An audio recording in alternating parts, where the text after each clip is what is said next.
she asked Krishna, what is his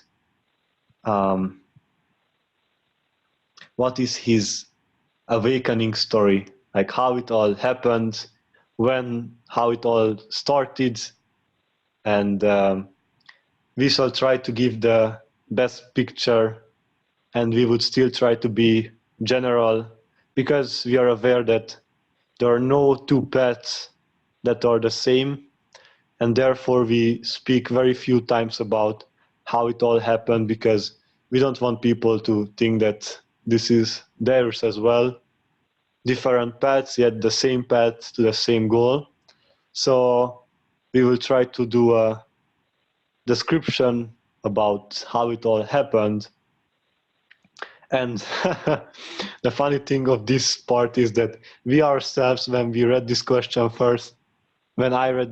first, I was like, well, it's a very good question, because I myself don't know. So what happened, actually, it was starting in 2012, or around that time, when slowly just the intuition of who I am started to come drop by drop into this consciousness. And what I could say is that the practices of my previous incarnations have pushed me along the path. Of course, this form still had to put effort in, going and going and just keep going. But the thing is that and this is for everybody, that those who have practiced any kind of, technique or devotion or anything, and if there was a lot of intensity, because it is actually the intensity of a being that shows how far they go. Because you may perform almost any kind of path you may walk, but if you're intense, you will be there. If you're not intense, you can have the most mystical traditions in your hands, you will not get anywhere. So what we would say is that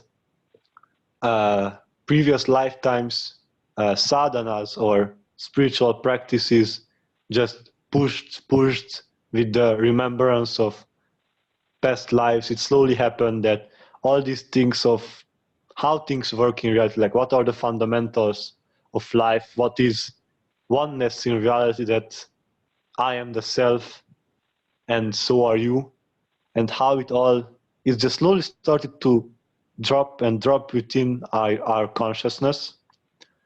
And also this determination of seeing who I am just started to grow and grow. And there was a time when it all like really sped up. What happened was that there was a being, let's call it like this, and there was some very big difference in the frequency we were working on. And I was just then shocked, like how, non-unity, ignorance can create the children of light work against the light they are, work against themselves. And in that situation with that being, I was deeply shocked. And it wasn't a big happening. Back then, this form thought that, oh, that was a big thing. But in reality, I know that there are people who had bigger problems in their lives. And slowly, all those things started to come through, to understand how is to remember, what is that which holds you back from remembering, what are the bondages that you may think you have. And slowly, these visions just started to come up and out of us. And it truly was just like we tuned into the divine, just very naturally, just doing it like everything is a divine mother. So if we know this, just tune into this everything, and then you just move by her voice, you move by her sound, and you just go wherever you are needed, in general speaking. And slowly, I got to know other people around that city where this form was born. And we kept helping each other with the puzzle. Like, there were people who brought me parts I was not aware of, and the same way vice versa, inverse. And slowly we got to know even further people with connections of spiritual nature.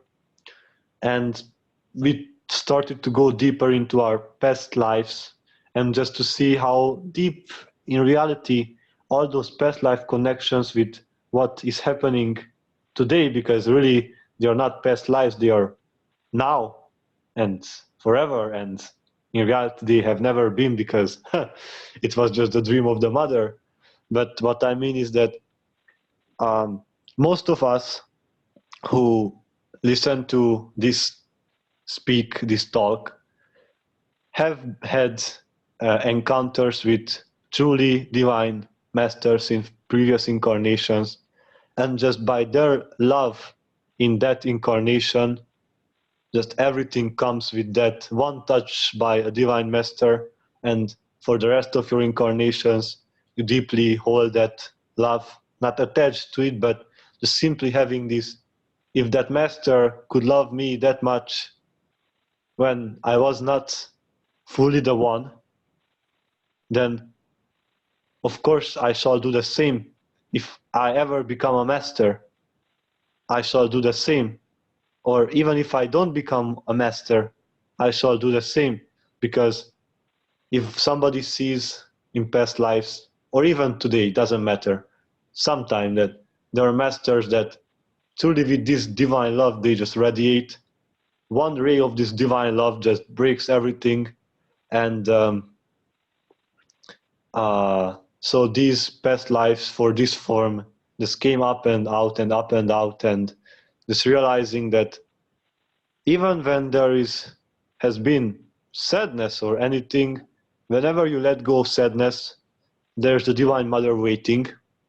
Whenever there is a pattern of losing, of loss, there's a Divine Mother just waiting to realize that she has always been there, and everything that you lost was just temporary, and your gains as well were just there to realize the Divine Mother, and then they are all gone.